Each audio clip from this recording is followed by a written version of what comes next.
Hi guys and welcome. It's Caleb again, and I have some wonderful news for you. 32,000 lives that would have otherwise been ended in abortion have been saved since the overturning of Roe v. Wade. Now, I'm getting this information from theblaze.com. I'll post the article in the description of this video if you'd like to read more. But these numbers are coming in the first 6 months of 2023.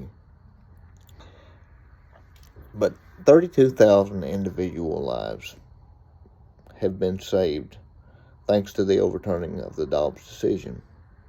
I celebrate that.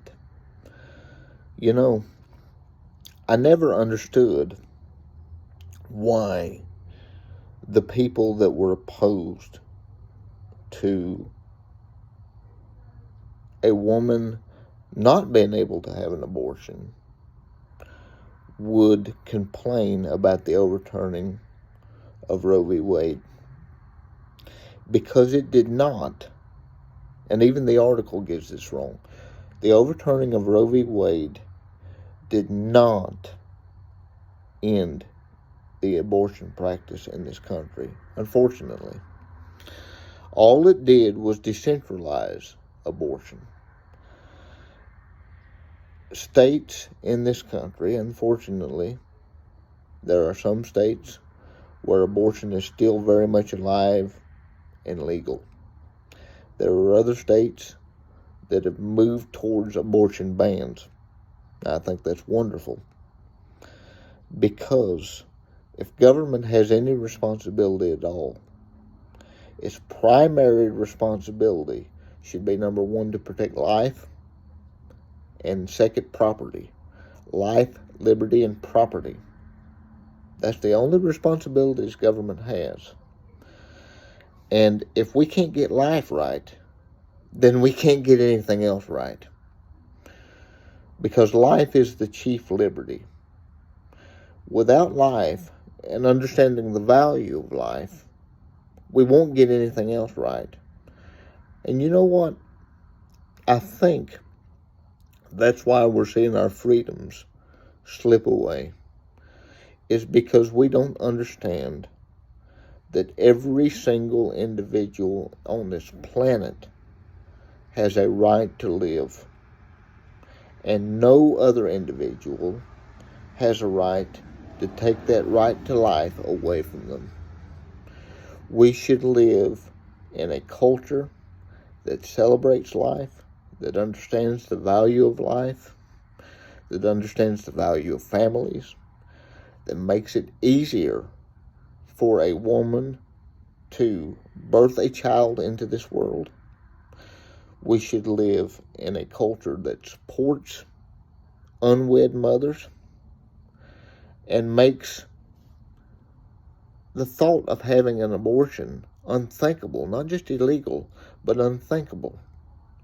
You know, the saddest thing I think I've ever seen are some of the stories of women who have had abortions, who, when they're talking about their abortions, they end up bawling their eyes out and then trying to convince themselves that they've done the right thing, when deep down in their heart, I know they regret it. They regret that they've killed their baby. And unfortunately, we have a death cult in this country. One of many, if I'm being honest. But the major death cult, which I call the abortion industry, that has convinced women that it's okay to end the life of their child. We must get back to a culture that celebrates life, that defends life. Because without life, there's no liberty. And I celebrate the overturning of the Dobbs decision. Regardless of how you feel about Donald Trump, his putting Supreme Court justices on the court that understand that government has a right to protect life, not take it, is a win. I was not someone who supported Donald Trump. Donald Trump, way back in 2016, I thought Donald Trump would be just a typical New York progressive. But there were several instances where I gladly was wrong. He did not turn out to be as bad as I thought he would be. Now, there are plenty of areas where I disagree with the former president. But I celebrate that I was wrong. I celebrate that, and I admit that to you. I'm glad I was wrong.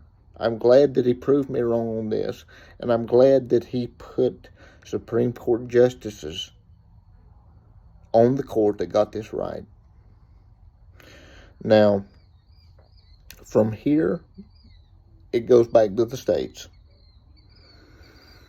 And the fight must continue. But I encourage everyone who is pro-life, let's not just fight the legal battle, but also the cultural one. Let's show the people who think that we only care about babies being born that we care about life from cradle to grave, and make a culture that fosters one of life and liberty in every respect.